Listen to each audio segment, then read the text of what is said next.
ఎక్కడి నుంచి మీరు మీ మీ ఏరియా ఎక్కడ? విజయవాడ ఇప్పుడు కాదు, ప్రజెంట్ రాజస్థాన్లో. రాజస్థాన్లో ఎక్కడ? అది దేనికి బార్డరా లేకపోతే పాకిస్తాన్ బార్డర్? పాకిస్తాన్ వాళ్ళు ఏమన్నా దాడులు చేయడం ఏమన్నా ఇబ్బందులు పెడతారా మిమ్మల్ని? బాగా ఇబ్బంది పెడతారు. ఎప్పుడు బొమ్మ వేస్తూ ఉంటారు. తాలిబాన్లు ఏమన్నా వచ్చిండ్రా మీ ఏరియాకు? తాలిబాన్ మోదీకి సపోర్ట్ తాలిబాన్లు వస్తారు కదా, మొన్న దాడి చేయనీకి వచ్చినారు కదా పాకిస్తాన్ మీద తాలిబాన్లు. మొత్తం బాగా వేస్తారు. 50 దాకా మొత్తం కవర్ చేస్తారు. తాలిబాన్లకు బాగా సపోర్ట్ చేయండి. సపోర్ట్ బాగా చేయాలి. ఫుడ్ పెట్టడం అవి చేసిందనుకో మీ అంతా కలుసుకొని పాకిస్తాన్ తొందరగా కాల్ చేపిస్తారు. అయితే అంటే 3 ముక్కలు చేసుకోవాలి. దీన్ని ఒకటి అయిపోతాయి, హిందుస్థాన్ అయిపోతాయి, పాకిస్తాన్ అయిపోతాయి. 3 ముక్కలు అయిపోతాయి. ఏమన్నా మీ పూర్వీకులు ఎవరన్నా పాకిస్తాన్ నుంచి వలస వచ్చిండ్రా? మన దేశం పాకిస్తాన్గా విడిపోయేటప్పుడు ఈ సుఖరోగి ఉన్నాడు కదా, సుఖరోగి నెహ్రూ గాడు, చీచీ నెహ్రూ తెలుసు కదా, చీచీ నెహ్రూ సుఖరోగి. అదే మౌంట్ బాటెన్ ఊర్లోకి వచ్చి లెటిన్కు పోతుంటే డబ్బా పట్టుకొని పోతాడు వెనక మౌంట్ బాటెన్కు. చూసినరా వీడియోలు, ఫోటోలు? మౌంట్ బాటెన్ మన దేశానికి వచ్చినప్పుడు బాత్రూములు, లెటిన్ రూములు లేవు మన దేశంలో.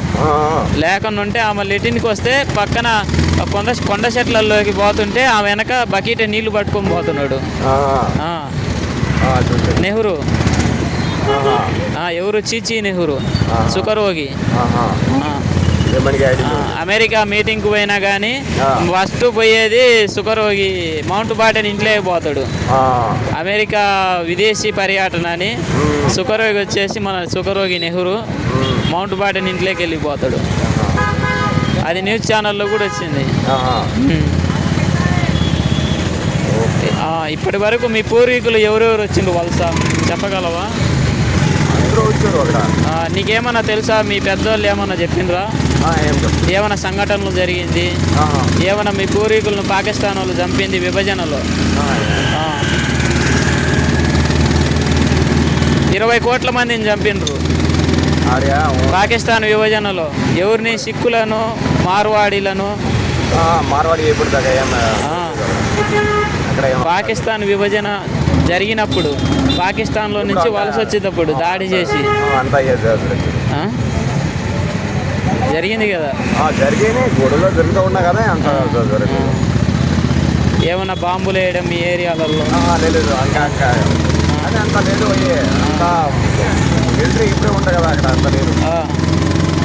ఏమన్నా జరిగింటాయేమోనని అడుగుతున్నా.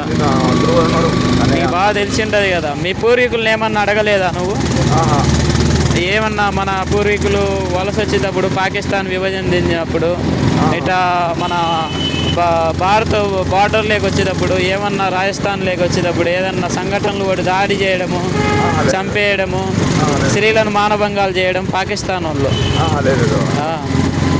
చెట్లకు అందమైన స్త్రీలను చెట్లకు కట్టేసి పాకిస్తాను జిహాదీలు విభజన చెందేటప్పుడు 1946 నుంచి 47 దాకా చెట్లకు కట్టేసి 10-20 మంది రేప్ చేసిండ్రు.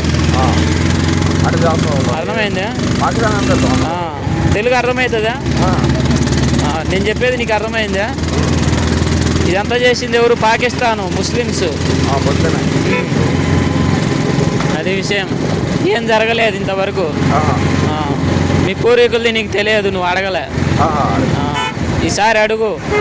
ముసలోళ్ళు ఉంటారు కదా, వాళ్ళ దగ్గర కూకొని పెదయ్య ఏం జరిగింది పెదయ్య అని అడగాలి. మనము ఎందుకు ఉండేది? పెద్దవాళ్ళని అడిగితే మనం ఇన్స్పిరేషన్ తీసుకుంటాం. అర్థమైందా? అది విషయం. జై శ్రీరామ్ చెప్పు. జై శ్రీరామ్ 3 సార్లు చెప్పు. జై శ్రీరామ్. జై శ్రీరామ్, జై శ్రీరామ్, జై శ్రీరామ్, జై శ్రీరామ్, జై శ్రీరామ్. ఇంకా భారత్ మాతాకి జై హో.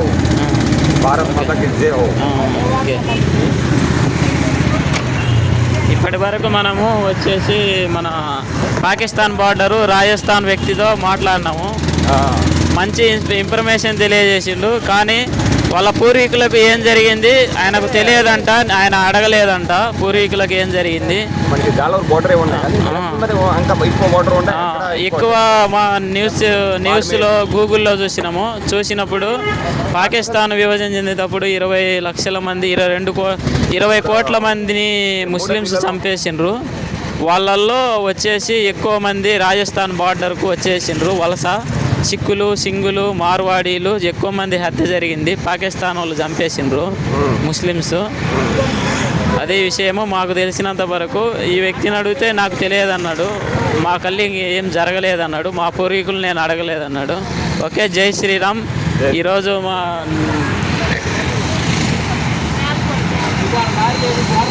ఇంతవరకు న్యూస్ ఆఫ్ చేస్తున్నాం. జై శ్రీరామ్. జై శ్రీరామ్. భారత్ మాతాకి జై. జై హో.